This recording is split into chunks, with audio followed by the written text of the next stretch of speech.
Bienvenidos a la 9ª sesión del curso Protagonistas del siglo XIX. Muchas gracias por su presencia.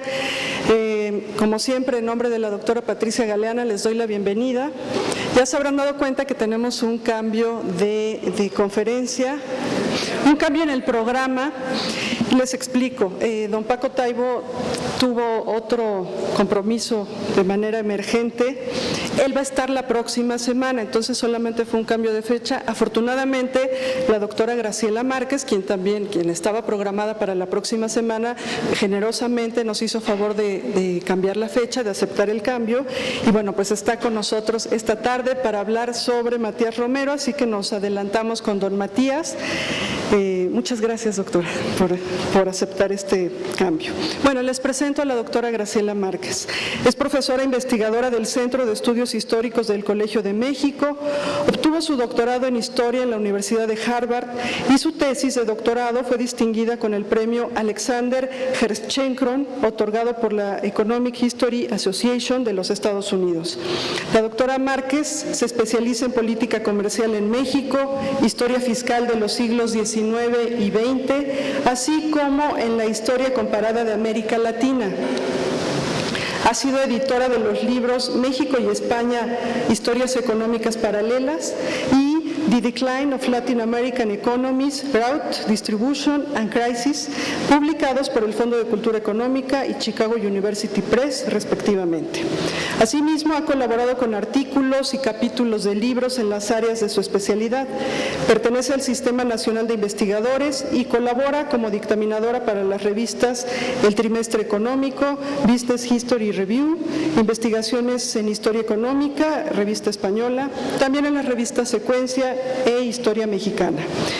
Desde 2007 forma parte del comité organizador de la Olimpiada Mexicana de la Historia, organizada por la Academia Mexicana de Ciencias. Así que queda con ustedes la doctora Graciela Márquez. Muchas gracias, doctora.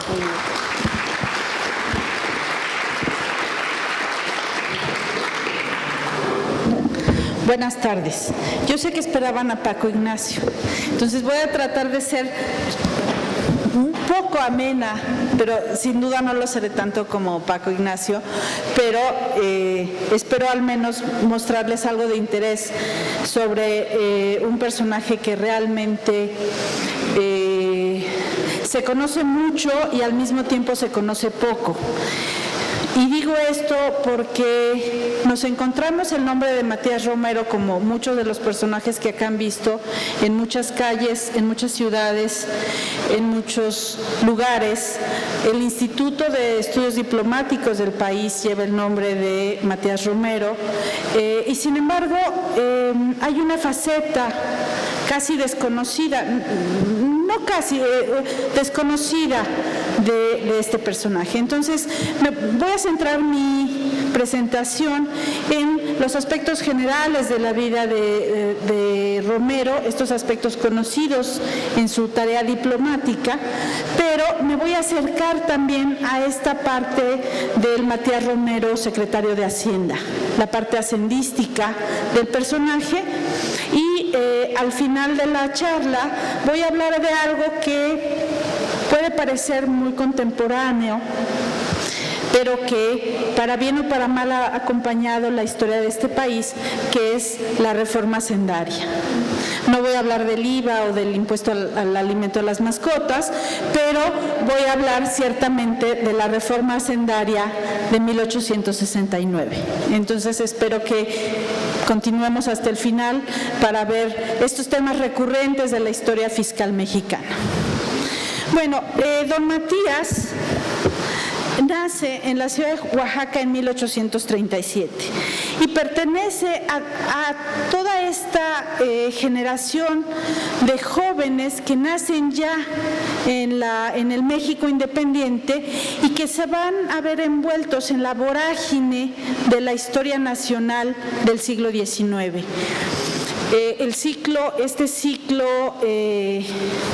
Este curso denominado Protagonistas del siglo XIX, pues sin duda no podía estar completo si no se hablaba de Matías Romero, realmente un hombre decimonónico en más de un aspecto.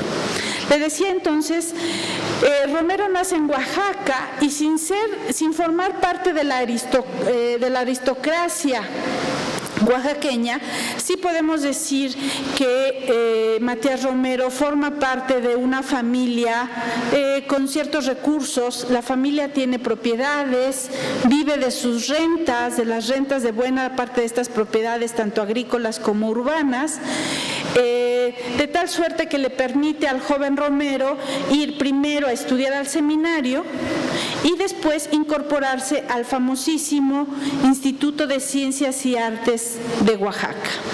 En esta institución coincide con los que van a ser los grandes personajes de la reforma liberal. Cuando Romero estudia en el instituto, el director del instituto es nada menos que Benito Juárez y sus compañeros de banca van a ser, entre otros, Porfirio Díaz, Ignacio Mariscal, otro José Antonio que no anoté porque lo olvidé en mi oficina y también lo olvido ahora, pero lo recordaré más tarde. Pero con Matías Romero entonces ya desde muy joven, y estamos hablando desde muy joven, a los 15 años, está compartiendo las ideas liberales en el instituto. Inicia sus estudios, digamos lo que hoy nosotros denominaríamos de bachillerato, como bachiller, los concluye en Oaxaca y en 1855 se traslada a la Ciudad de México. En la Ciudad de México, convencido y siguiendo el ejemplo de Juárez, a quien sin duda admira primero como maestro, pero con los años como amigo, estudia leyes, inglés y francés. Por una parte, Juárez lo insta a seguir los estudios de abogacía, mientras que Mariscal le insiste en la importancia de estudiar inglés para cumplir con una de las mayores aspiraciones de Romero. Romero quiere ir a la representación diplomática de México en Londres. Llega en 55 a la Ciudad de México y para 57 ya lo encontramos con un título de abogado y siendo aceptado en la barra de abogados de la Ciudad de México. Al mismo tiempo que estudia leyes, acepta un cargo sin remuneración como empleado suplente en la sección europea. Y ahí es donde nuevamente tiene esta aspiración de llegar a la legación mexicana en Londres. ¿Por qué esta aspiración? Porque en este momento, a mediados del siglo XIX, Londres es la capital del mundo. La capital financiera, la capital del Imperio Británico, y entonces es para un joven, pues la mayor aspiración que uno puede tener es ser representante de su país en la capital del mundo, en la capital del Imperio Británico. Y para eso, digamos, es el empeño de Romero en lograr tener realmente ser un bilingüe en la lengua o tener conocimientos muy amplios de la lengua inglesa. Al mismo tiempo, en 56, todavía no se recibe de abogado, está trabajando en la secretaría, empieza a hacer una actividad que ya denota en el joven Romero una gran disciplina intelectual. Al estar en la secretaría y en este puesto de empleado suplente de la sección europea, Matías Romero se da cuenta de la importancia de organizar información. Y entonces empieza a recopilar en el archivo de la Secretaría con qué países México tiene algún tipo de tratado, ya sea un tratado comercial, un tratado de amistad, como se les llama entonces, y empieza a hacer lo que va a ser su primera publicación, la tabla sinóptica de los tratados. Este va a ser un trabajo muy importante, muy meticuloso, porque se trataba de rastrear en qué términos se negocian estos tratados, cuándo se firman, qué duración tienen, qué les ocurre a estos tratados. Y entonces el joven Romero empieza a sistematizar esta información. Sin embargo, la situación, como ustedes ya recuerdan, la situación política del país no es bastante complicada, bastante compleja, y para 58 Romero abandona su trabajo, renuncia a su trabajo en la Secretaría de Relaciones Exteriores para seguir al gobierno itinerante de Juárez a Guanajuato. Sin embargo, el propio Juárez le va a ratificar ya como parte del gobierno juarista esta posición de secretario, uno de los puestos más bajos, digamos, en la Secretaría de Relaciones, y lo nombra secretario ayudante de la Secretaría de Relaciones Exteriores, ya a cargo del ministro de Relaciones Exteriores de Juárez, Melchor Ocampo. Esta cercanía con Juárez, a quien conoce desde sus años de bachiller en el Instituto de Oaxaca, le va a abrir las puertas con Melchor Ocampo, quien acoge a este joven disciplinado, ya muy experto, con un amplio conocimiento en inglés, a quien le delega y le permite ya redactar cartas, ya responder cartas del trabajo de la Secretaría. Y empieza una carrera ascendente en la burocracia del gobierno juarista, pero empieza esta cercanía con Melchor Ocampo, empieza a alejarlo de su aspiración de llegar a la legación en Londres. Y lejos de eso, empieza a colaborar con Ocampo en el famosísimo Tratado Maclean-Ocampo. Ustedes recordarán que este tratado empieza a ser negociado en marzo de 1859 y es concluido el protocolo en diciembre del mismo año de 1859. Tiene muy mala prensa el Tratado Maclean-Ocampo. Si ustedes van a la computadora esta noche y le ponen Google, en Google le ponen Maclean-Ocampo y le ponen en la parte de imágenes, las caricaturas son devastadoras. Juárez quería vender al país, los yanquis toman a México, bueno, realmente mala prensa tiene. Por fortuna, los historiadores han ido a indagar exactamente qué fue el Tratado Maclean-Ocampo. Y una de las especialistas es nada menos que la doctora Patricia Galeana, quien ha trabajado y ha ido a indagar, a preguntarse exactamente qué es el Maclean-Ocampo y por qué tiene tan mala prensa. Pues tiene mala prensa porque los malquerientes del tratado decían que lo único que le interesaba a Juárez era cambiar territorio mexicano a cambio del reconocimiento norteamericano a su gobierno. El Tratado Maclean-Ocampo, a la letra, si uno revisa lo que sí dice el tratado y no se queda con las imágenes de las caricaturas, el Tratado de Maclean-Ocampo puede sonar en un principio bastante rudo, para decirlo corto. ¿De qué se trataba? Hay que entender la situación política de los dos países. Cuando hay un tratado bilateral, cuando se involucra al gobierno de dos países, pues hay que ver los intereses de unos y otros. Por una parte, el gobierno de Buchanan, el presidente norteamericano, estaba tratando de ganar la reelección con la promesa de una expansión territorial. Por otra parte, el gobierno juarista está tratando de buscar el reconocimiento ante la amenaza que el gobierno conservador también está negociando con los norteamericanos. Es decir, los norteamericanos están negociando con ambos gobiernos y tratando de probar a quién apoyan. Si yo soy Buchanan, no es obvio que vaya a apoyar uno a otro, y entonces empiezan a negociar. ¿Qué dice el Tratado McLean-Ocampo? Que se iba a permitir, es un tratado que habla de 3 aspectos fundamentales.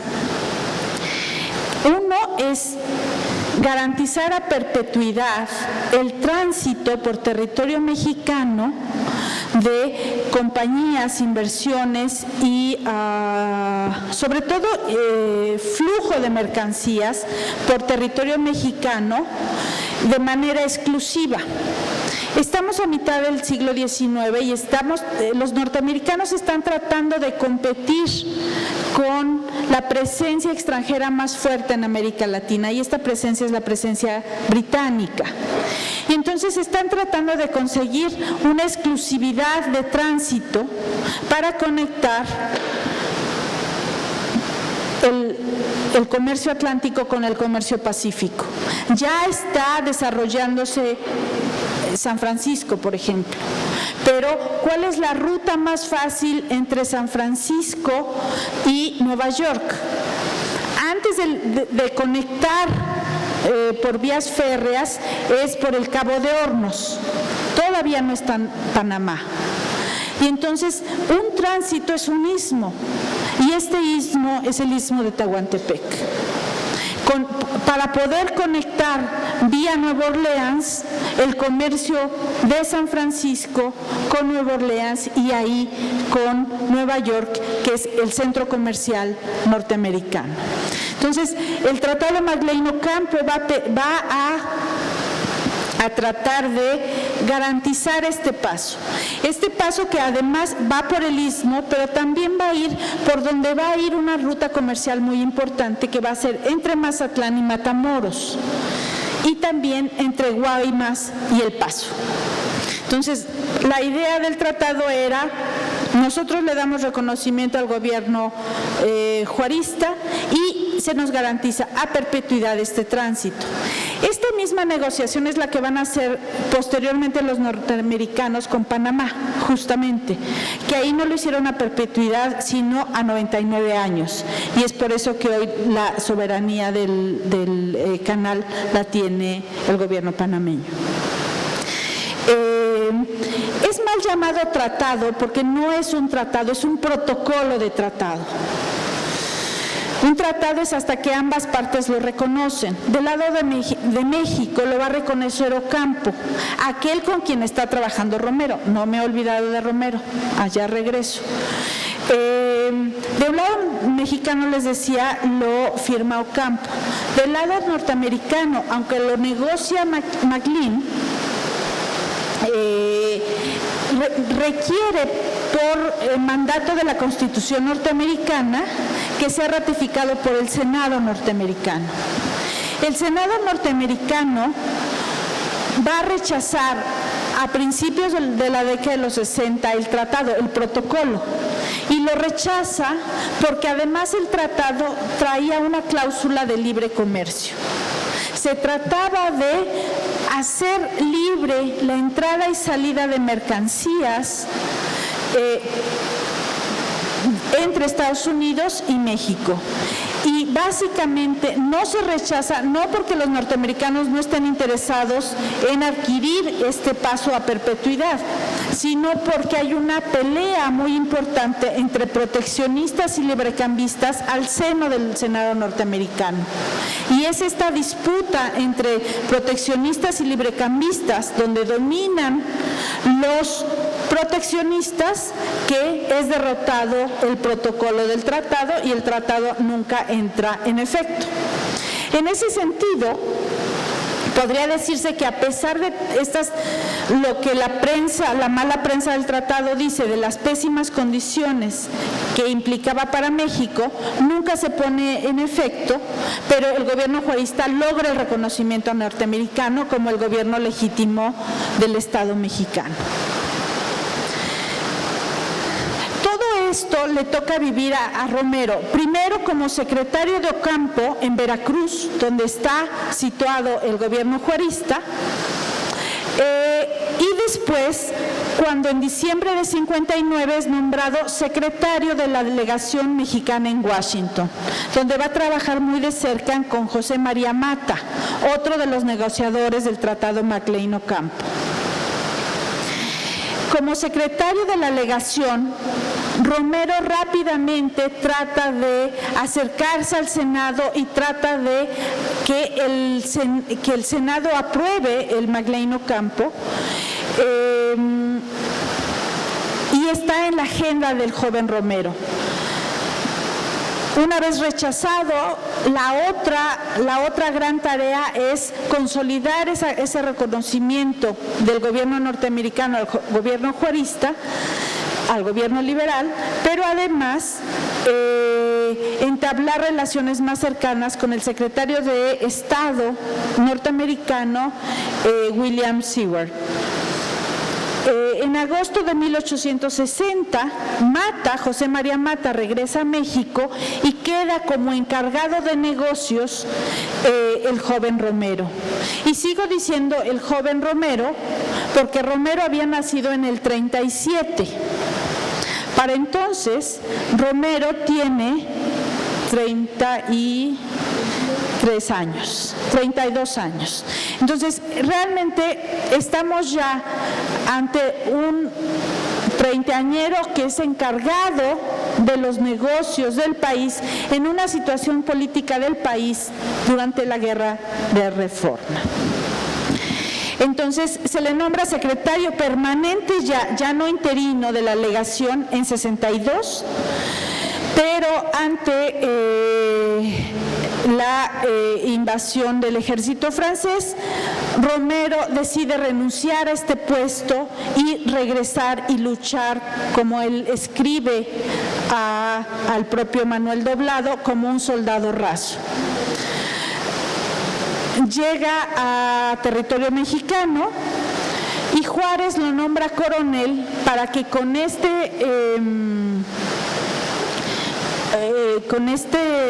título pueda servir como jefe del Estado Mayor de su compañero de banca, Porfirio Díaz. Con Porfirio Díaz no hace un servicio de armas, sino hace un servicio estratégico. Le organiza lo que hoy llamaríamos, le organiza la agenda, le pone al tanto de la situación norteamericana, del apoyo norteamericano y de cómo puede organizar mejor a su tropa. Sin embargo, es claramente Romero el menos apto en estas acciones, digamos, en las acciones militares. Realmente nunca ve acciones militares directas Romero. Y ya en septiembre, apenas unos meses, había llegado en abril, unos meses, acaso medio año, ya es nombrado ministro de México en los Estados Unidos. Regresa entonces Romero tiene esta interrupción de 6 meses, se reintegra al servicio de la Secretaría de Relaciones Exteriores y regresa a los Estados Unidos. Una larga ya trayectoria en la Secretaría de Relaciones Exteriores, pero con tan solo 34 años. 24 años, perdón, fíjese. Bueno, más joven todavía. Y con 24 años Romero tiene que ir a Estados Unidos y seguir garantizando el apoyo norteamericano al gobierno juarista. Pero aquí hay un problema, y el problema es la guerra civil norteamericana. ¿Con quién va a negociar? ¿Con los sureños o con el norte? Y se ve en varias disyuntivas donde tiene que estar negociando con ambas partes porque no queda claro, al menos los primeros 2 años de la Guerra Civil Norteamericana, de qué lado va a terminar ese conflicto armado. pero no solamente está, digamos, no solamente tiene que jugar en la arena política de los Estados Unidos, sino también tiene que conseguir compra de armas y exportación a México. Y lo tiene que negociar. Muchas veces compra las armas en el norte y tiene que negociar su traslado por el sur a territorio mexicano. Entonces, como ven, es una situación donde requiere amplias capacidades negociadoras. Y es por eso, por estos, digamos, largos años en Washington, largos y arduos años en Washington, que Romero va a tener que pues ir aprendiendo sobre la marcha. Concentra sus campañas en Washington y en Nueva York. En Washington tiene que enfrentarse con todos los políticos. En Nueva York empieza a acercarse, a tener acercamientos muy importantes con empresarios de la prensa, por ejemplo. Escribe continuamente en la prensa norteamericana. De esta experiencia diplomática, Romero va a atesorar una larga y fructífera amistad con Ulises Grant, uno de los grandes héroes norteamericanos. Y es con Grant uno de sus aliados más importantes en el momento de conseguir no solamente armas, sino también préstamos. Por eso también hace tanta campaña en Nueva York, porque necesita el gobierno juarista, en su lucha contra el imperio de Maximiliano, necesita recursos y gestiona varios recursos. México no tiene dinero y eso en parte explica la intervención francesa, pero también la española y la propia británica. No tiene recursos porque México había contratado deuda en 1827 en Londres y para 1829 la había dejado de pagar. No había en la City, en Londres, banquero que le quisiera prestar al gobierno mexicano, fuera liberal o conservador. Al gobierno de Maximiliano le presta a Napoleón III un préstamo muy famoso que se llaman los azulitos, porque los bonos estaban impresos en papel azul, y Romero consigue los bonos Carvajal, unos bonos conseguidos en bastantes buenos términos, mejores términos. Romero negocia mejor los préstamos que lo hace el gobierno de Maximiliano. Los bonos Carvajal eran al 8% anual. Terminada una vez lograda la victoria sobre el imperio y restituido Juárez en el gobierno nacional, toma el gobierno nacional y decide invitar a Romero no a la Secretaría de Relaciones Exteriores, pese a su fructífera y exitosa gestión diplomática. Decide invitarlo a la Secretaría de Hacienda y Crédito Público. Y en parte tiene que ver con sus gestiones de los bonos Carvajal. Fue tan exitoso en esa negociación que Juárez decide invitarle a esta posición. Pero también decide invitarle porque era de tal magnitud el desarreglo hacendístico del país que Juárez requería a alguien de toda su confianza. El estado de las finanzas es deplorable. No solamente no hay dinero para pagar, sino que no hay dinero para pagar a los empleados, a los acreedores, y hay que empezar a reactivar a la economía. Rápidamente, Romero, que sigue siendo joven, empieza a trazar planes. Y lo hace de manera ordenada, de manera sistemática, y recupera parte de esta actividad que ya había durante estos años como secretario de Hacienda, recupera un trabajo que ya había hecho en la Secretaría de Relaciones Exteriores, que era recopilar la información de los tratados. ¿Se acuerdan de su primera publicación sobre los tratados firmados de México?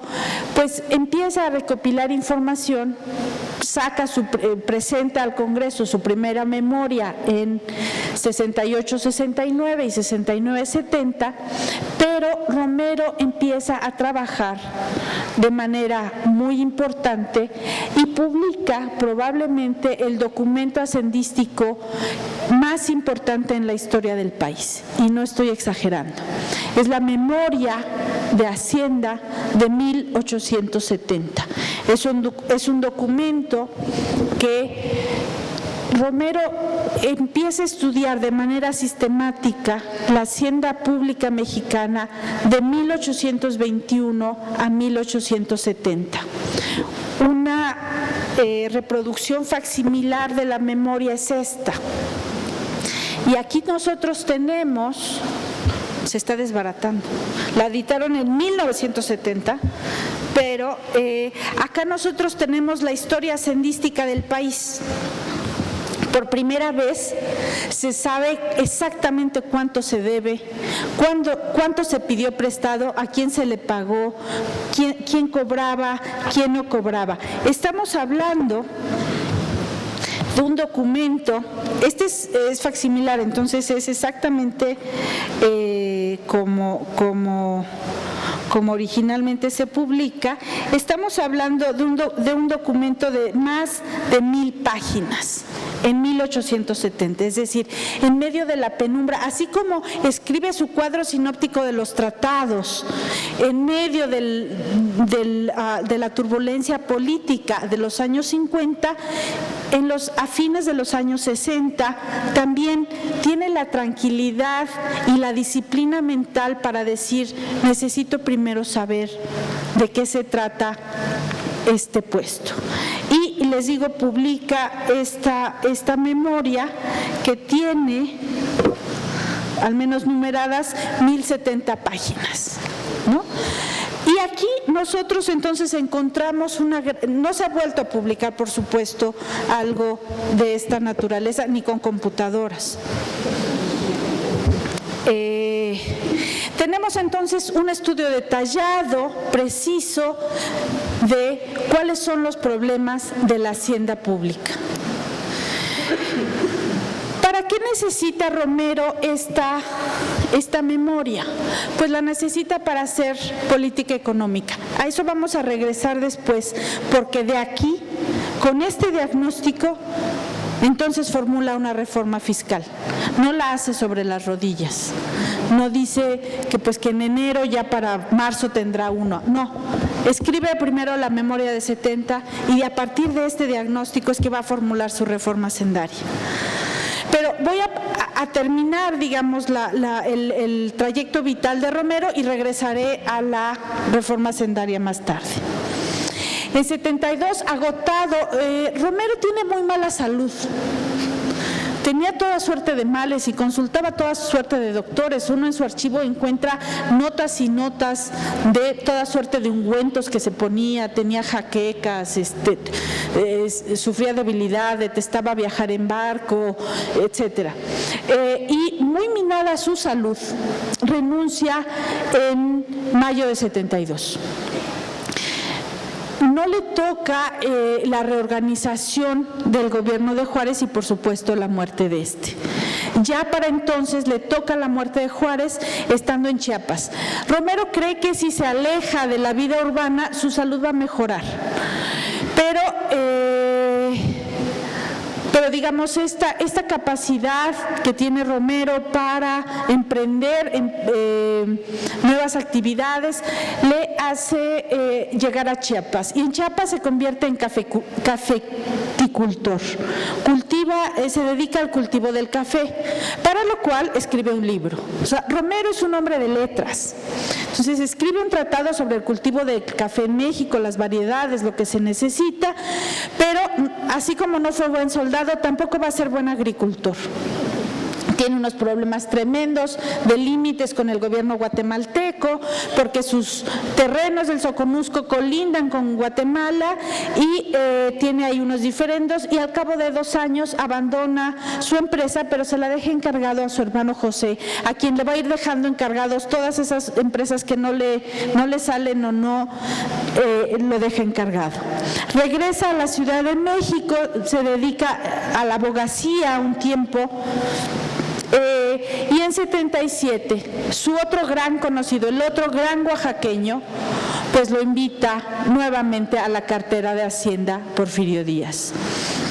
Romero recibe la invitación de Porfirio Díaz desde el 76, pero le responde a Díaz que no va a tomar la cartera hasta que no sea un presidente electo.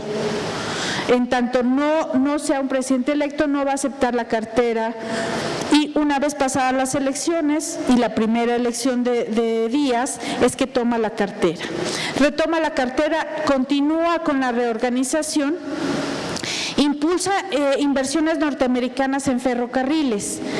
¿Y con quién? Sino las primeras inversiones fuertes norteamericanas en ferrocarriles, y uno de sus contactos más importantes para esto va a ser nada menos que Ulises Grant y los intereses norteamericanos conectados con Ulises Grant.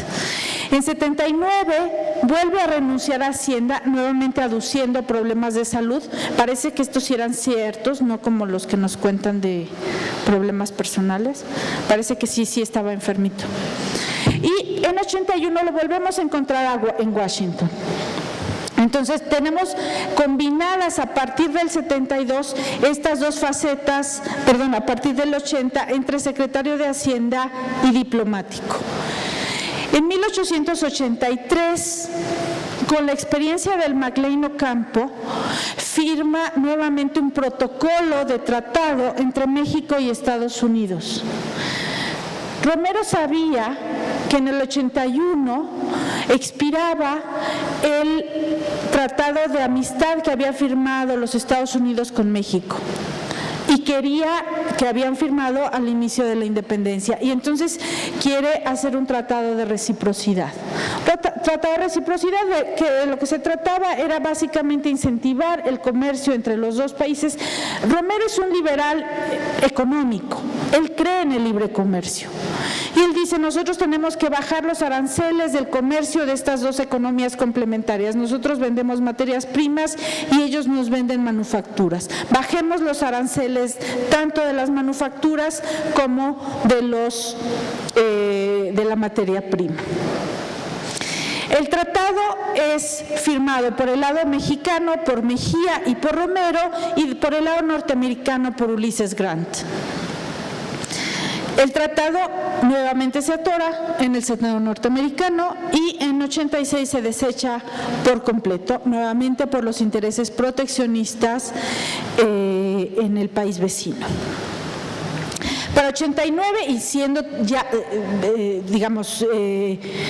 representante mexicano en los Estados Unidos, se organiza lo que va a ser el antecedente de lo que hoy conocemos como la OEA, que va a ser las conferencias interamericanas.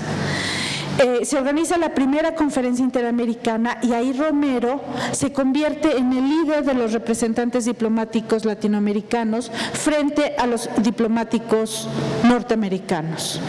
Digamos, un poco hace un gran contrapeso, los conoce muy bien, sabe muy bien no solamente quiénes son los representantes de la Secretaría de Estado, del Departamento de Estado, sino también los intereses de los políticos en el Senado. Y Matías Romero ahí propone una unión monetaria de América Latina, donde no incluye a los Estados Unidos.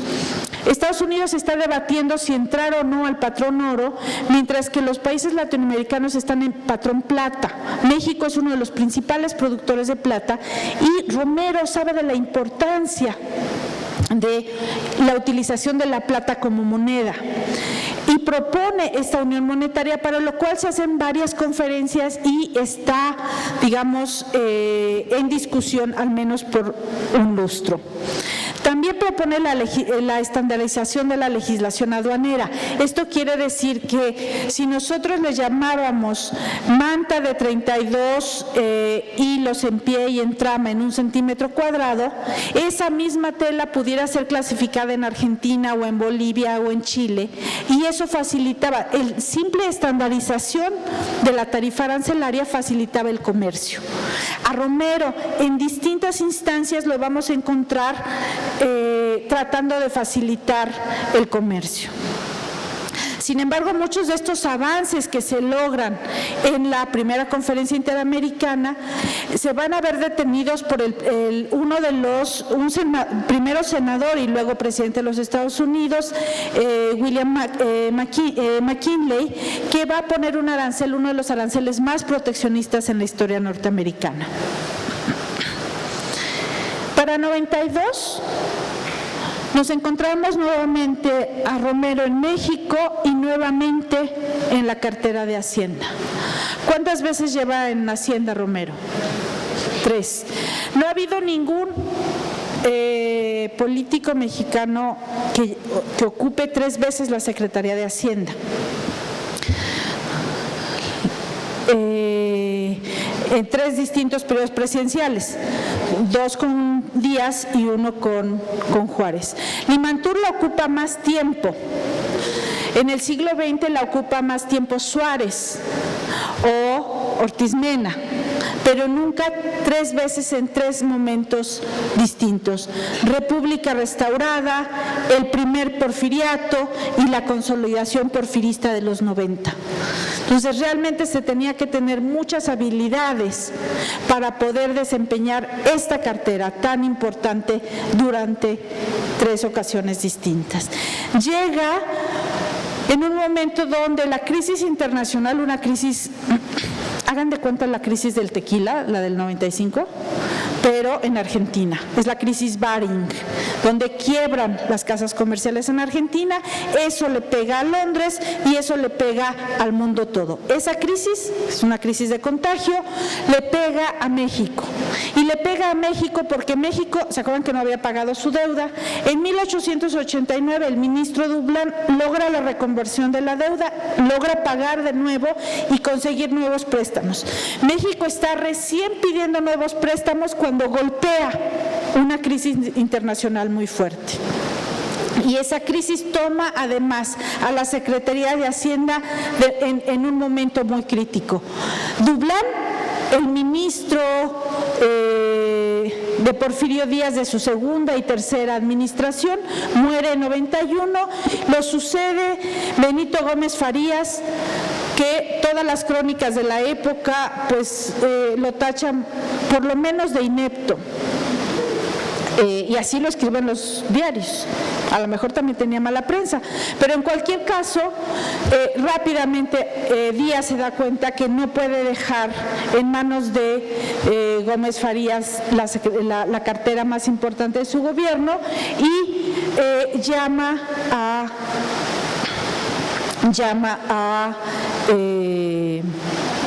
Romero. Romero acepta con una condición, y así se lo escribe a Porfirio Díaz desde Washington: acepto con la condición que sea absolutamente temporal. Yo ya quiero estar en Estados Unidos, creo que cumplo acá un papel, y para lo cual entonces quiero poner como oficial mayor a alguien a quien heredar el puesto. Y a quien heredar el puesto elige a José Yves Limantur, quien va a fungir efectivamente como oficial mayor y a quien había conocido porque lo había invitado originalmente a participar con él en la conferencia interamericana. Limantur ya era conocido como lo que hoy diríamos un tecnócrata, era experto en cuestiones financieras, en cuestiones de la depreciación de la plata. ¿Les subo o me oyen? Y entonces llega a la Secretaría por un periodo muy corto y llega de bombero, de apagafuegos. nuevamente se pone a hacer cuentas, reduce impuestos, aumenta impuestos, paga la deuda, renegocia la deuda, en fin, hace una serie de medidas de emergencia, reduce los sueldos de los empleados públicos, de manera de poder sanear las finanzas públicas y encaminarlas a lo que va a ser la administración limanturiana. Y regresa a Estados Unidos. Sigue desde Estados Unidos la situación económica de México.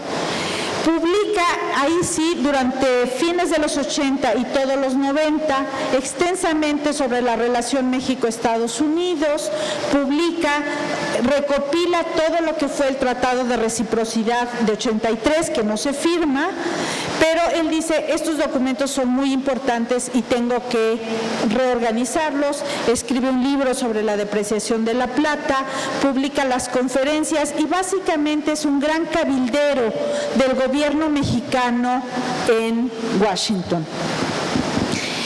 Envía también la situación política norteamericana y desde Washington tiene una muy nutrida correspondencia con Limantur. Finalmente muere en suelo norteamericano en 98 sin dejar herederos. Él se había casado con una ciudadana norteamericana, no deja herederos, pero su hermano José es quien administra todos sus bienes y donde queda resguardado su archivo, un archivo impresionante que a mediados del siglo XX lo compra el Banco de México y el archivo está en perfectas condiciones y puede ser consultado en la biblioteca del Banco de México. Pues esta es la vida de Romero en su faceta diplomática y en su faceta hacendística. Quisiera en los minutos que me faltan adentrarme un poco en la reforma hacendaria, a ver si podemos aprender algo. Ojalá estuviera aquí algún representante de Hacienda. Ya les he dado esta conferencia en la Biblioteca de Hacienda, pero como que les voy a dejar la próxima vez el PowerPoint a ver si. En fin. Bueno, ¿qué dice Romero? Después de medio siglo, el sistema fiscal mexicano sigue teniendo una pesada carga colonial y esa dice hay que quitarla. Además, el sistema fiscal tendría que ser un puntal para el desarrollo económico y no un obstáculo. Tendría que ser un eje de apoyo, lejos de ser algo que impida a las empresas, a los consumidores, tener un mejor desempeño. Y dice, ¿por qué digo esto? Los ingresos del gobierno mexicano durante la mayor parte del siglo XIX provenían de los impuestos al comercio exterior. Entonces, si uno controlaba el puerto de Veracruz, cualquier asonada pasaba por Veracruz. ¿Por qué? Porque si uno controlaba la aduana, ya no el puerto en su conjunto, la aduana le estaba quitando al gobierno mexicano la mitad de sus ingresos, la mitad. Porque Veracruz era el puerto más importante y el total de los ingresos del gobierno, el 60% venían de las aduanas. De ese 60%, la mayoría entraba por Veracruz. Entonces, si uno controlaba Veracruz, básicamente le cerraba la tesorería al gobierno en turno. Pero eso tenía un problema adicional. Los precios de las mercancías que importamos o exportamos no dependen de los mexicanos, dependen de los precios internacionales. Y entonces, si había una guerra en Crimea o había una guerra en el sudeste asiático o en China, eso le repercutía en los ingresos, en el dinero que podía gastar el gobierno mexicano. Entonces eso era, era una situación muy vulnerable. Por otra parte, había lo que Romero denominó impuestos antieconómicos. Cuando se produce, por ejemplo, en Nequén y se exporta, pues esos ingresos uno quiere vender lo más barato afuera para poder tener mayores ventas. Pero el gobierno mexicano le ponía impuestos al enequén. Entonces encarecía el enequén o la vainilla, o el palo de tinte, o todo lo que México exportaba, o la plata, o el oro, o el antimonio, o el fierro. Y todo eso eran lo que Romero denominaba impuestos antieconómicos. Y además dominaban los impuestos indirectos, los que pagan los consumidores. ¿Les suena familiar? Se llama IVA. Bueno, y entonces él decía, tenemos que tener impuestos directos, tenemos que gravar, los impuestos tienen que existir, ¿no? Bajo el reconocimiento que los impuestos tienen que existir, decía, ¿por qué tenemos esa concentración en impuestos directos? ¿Cuáles eran estos impuestos indirectos? Eran los impuestos al comercio exterior que cobraba la Federación, pero también unos impuestos que eran heredados de la colonia, que se llamaban las alcabalas. Las alcabalas eran como aduanas interiores. Si uno quería pasar de Tlaxcala a Puebla, tenía que pagar un impuesto al gobierno de Tlaxcala y luego al de Puebla, y si quería ir a Veracruz, al de Veracruz. Estas eran las famosísimas alcabalas que cobraban los estados. Entonces no solamente teníamos, y estos impuestos no los pagaba sino el consumidor, eran impuestos indirectos. Entonces llevar mercancía de Tlaxcala a Chihuahua era imposible. Era imposible porque cada suelo alcabalatorio, cada vez que pasaba una frontera interior, tenía que ir pagando impuestos. Y entonces no podía llegar las mercancías, no se podía generar lo que se llamaba un mercado interno fuerte. A veces salía más barato importarlo de San Francisco que traerlo de Puebla. Sucedía con los textiles, sucedía con los zapatos, con todas las manufacturas livianas. Y entonces Romero en el 69, en el momento que está escribiendo esto, porque esto lo imprime en 70, pero lo está trabajando en el 69, dice, bueno, voy a escribir mi carta a los Reyes Magos. No sé si creían los Reyes Magos, pero escribe una carta con 9 iniciativas al Congreso, sí, al Congreso, ese que conocemos, para modificar lo que él llama el sistema hacendario de la República. Quiere cambiar el rostro fiscal del país con 9 iniciativas. ¿Y qué creen que hizo el Congreso? Las rechazó todas y cada una. Las presentó en 69, luego en 70 las disfrazó un poquito, no presentó 9 sino 7 y como que les cambiaba un poco el título y se las volvieron a rechazar. Y en 71 las volvió a presentar y se las volvieron a rechazar. Y en 72 las volvió a presentar y se las volvieron a rechazar. Por eso les decía que sí, o sea, sí tenía mala salud, pero también pues uno se cansa, ¿no? Imagínense, 4 años seguidos con la misma reforma hacendaria y nomás no pasaba. ¿De qué se trataba la reforma fiscal del 69? Él decía, tengo que recaudar más interno, no puedo depender de los impuestos al comercio exterior, pero tienen que ser impuestos que no obstaculicen la actividad económica, que no la paralicen. Al contrario, sino que sean impuestos que de alguna manera les cobren más a unos para poder desgravar más a otros y que esos que son más productivos puedan producir más. Tengo que mejorar la administración fiscal. O sea, no solamente se trata de cobrarles más, sino de yo cuidar mejor lo que recaudo. Tengo que evitar el contrabando, la evasión. No puedo seguir cobrándoles siempre a los mismos. Lo estoy criticando a la reforma actual, ¿eh? Eso decía Romero. Y tengo que arreglar la deuda externa. Esa deuda externa que no se pagaba desde 1829. Sí se ve, ¿no? ¿Verdad? Quedó chiquito. Bueno, ¿qué hizo Romero? Dijo, bueno, a ver, ¿cuál es uno de mis impuestos internos? Pues un viejo impuesto colonial que se llamaba el impuesto de papel sellado. El impuesto de papel sellado llega a México como por el siglo XVI.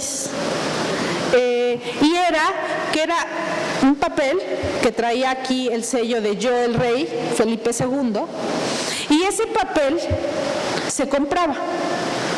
Y entonces se compraba porque traía el sello real y con ese uno podía hacer una transacción, un contrato de compra-venta, un testamento, se compraba con papel sellado y lo que se recaudaba era ingreso para la corona.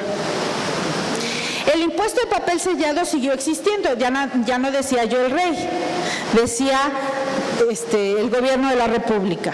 Y todavía lo seguimos teniendo. Las actas de nacimiento es papel sellado.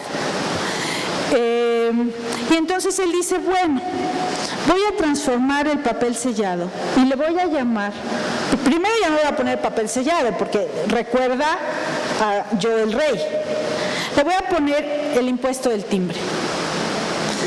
Y aunque era muy listo Romero, en realidad él había estudiado mucho el sistema fiscal norteamericano, el stamp tax, el impuesto del timbre. Dice, muy bien, ya no va a llevar el sello de Yo el Rey, va a llevar unos timbres. Ustedes habrán oído esa expresión, a mí mis timbres. Significa eso, los timbres, que es el impuesto del timbre, ¿sí? Entonces, a mí mis timbres es, yo pago mis timbres al gobierno, pago mis impuestos. Y entonces dice, bueno, voy a poner un impuesto al timbre. Ahora, todos los testamentos, todos los impuestos de compraventa van a llevar timbres y me van a pagar $1 si es una transacción de hasta no sé cuántos pesos. Pero voy a hacer que muchas cosas, no solamente los documentos estén timbrados, muchas cosas estén timbrados. Yo creo que aquí no se puede beber, pero si pudiéramos beber, les mostraría que en las botellas de whisky traen unos timbres fiscales. Entonces empezó a timbrar bebidas alcohólicas, los tabacos, timbró los textiles. Antes los textiles traían en el rollote unos timbres. Y entonces el impuesto del timbre se hace como un impuesto sombrilla. Con timbre se paga muchos impuestos, pero de a poquito. Eso en economía se llama ampliar la base fiscal. Entonces empieza a grabar, pues poquito esto, poquito esto, poquito esto. Eso dice Romero, y entonces digamos, del círculo del impuesto del timbre, va a hacer que aumenten mis ingresos federales. Al mismo tiempo que pongo el timbre, yo voy a quitar las alcabalas. Las alcabalas, por mandato constitucional, debían haberse eliminado desde fines de los años 50, pero nadie hizo caso. Porque los estados de la federación dependían del ingreso de alcabalas. Entonces decía, a ver, estados de la República, Tlaxcala, quita las alcabalas. Bueno, ¿y entonces de qué vivo? Porque las alcabalas eran el principal ingreso de los estados. Entonces Romero dice, muy bien, tú quitas las alcabalas y hay otro impuesto creado en los años de la década de 1820 que se llama la contribución federal, que era lo que los estados de la federación le tenían que dar al gobierno central. Si tú quitas la alcabala Tlaxcala, yo te quito la contribución federal, ya no me la pagas. Entonces, por qué? Porque yo la contribución federal la necesito como mis ingresos, pero como ya tengo el timbre, entonces va a aumentar el timbre, ya no necesito la contribución federal y tú quitas las alcabalas. Entonces es una suerte como que, hagan de cuenta una balanza, le quita acá, le pone acá, le quita acá, le pone acá. Eso entonces, abolición de alcabalas reduce los ingresos estatales, los dos primeros cuadros, pero se suprime la contribución federal, eso reduce los ingresos federales, pero aumentan los ingresos estatales. Es decir, por eso él hablaba en 69, cuando presenta su iniciativa, de reformar el sistema hacendístico. Sí era una reforma, esa sí era una reforma integral, esa sí. Yo cuando leo estas reformas, bueno, ¿qué les puedo decir? No, o sea, no. Esta sí es una reforma, y acompañada de esto, ya no voy a hablar de todo lo demás de las 9 iniciativas, iba a arreglar la deuda, iba a disminuir impuestos mineros, iba a poner primas a la exportación, en lugar de cobrarles impuestos, era devolverles impuestos, ¿no? Entonces, y eso se le rechaza una y otra vez. Pero no fracasó.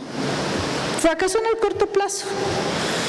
En 1872, con la sonada de Díaz contra el gobierno de Juárez, con la Noria, el gobierno de Juárez pide al Congreso facultades extraordinarias en Hacienda, en Hacienda y en Ejército. Entonces, el Ejecutivo puede gobernar por decreto, no tiene que ir a consultar nada con el Congreso. Y entonces, en diciembre del 72, teniendo esas facultades, Romero se da cuenta de la importancia de tener esas facultades y dice, bueno, pues, perdón, no de 72, porque diciembre de 71, 30 de diciembre de 71, la ley del timbre. Y mete la ley del timbre, aun cuando, digamos, parte de las facultades eran para combatir a Díaz, él dice, no, yo realmente, a mí sí me importa, soy un hombre de Estado, me importa más reformar el sistema hacendístico, y mete la ley del timbre. Claro, no va a funcionar inmediatamente. Él abandona en mayo la secretaría, compran unas máquinas para hacer los timbres, no salen bien, los tienen que mandar a hacer a Estados Unidos, los regresan, pero empieza a funcionar el timbre en 76 cuando Mejía, su sucesor, uno de sus sucesores, es secretario de Hacienda, en su segunda estadía en la Secretaría de Hacienda en 77-79 amplía el timbre. Y el timbre, el impuesto del timbre, va a ser el principal ingreso de las finanzas públicas del Limantur. Es decir, cuando nosotros creemos que Limantur es un gran hacendista, estamos completamente equivocados. El gran hacendista era Romero, y le pone el timbre y le da muchísimos ingresos. Y entonces el timbre va a desaparecer hasta 1959 con Ramón Beteta, durante el gobierno de Alemán. ¿Sí? El timbre, una de sus primeras, en 1885 aparece el impuesto sobre ventas del timbre. Ese es el primer IVA mexicano, que en 1949 se va a transformar en el impuesto sobre ingresos mercantiles, que después en 80 se va a convertir en el IVA. El antecedente del IVA no son las alcabalas. Las alcabalas es un impuesto de tránsito. El IVA es un impuesto de ventas. El primer impuesto de ventas del país federal es el impuesto del timbre sobre ventas de 1885, que existe gracias a que Romero, con facultades extraordinarias, mete el timbre. Y así, durante sus siguientes 2 estancias en la Secretaría de Hacienda, va a ir tratando de completar ese cuadro hacendístico. Y por eso, las finanzas públicas porfirianas de las últimas, de 1893-94 a 1910, son finanzas tan sanas que Limantur anuncia con bombo y platillo un superávit, que ese es un gran error, pero otro día hablamos del joven Limantur. Muchas gracias.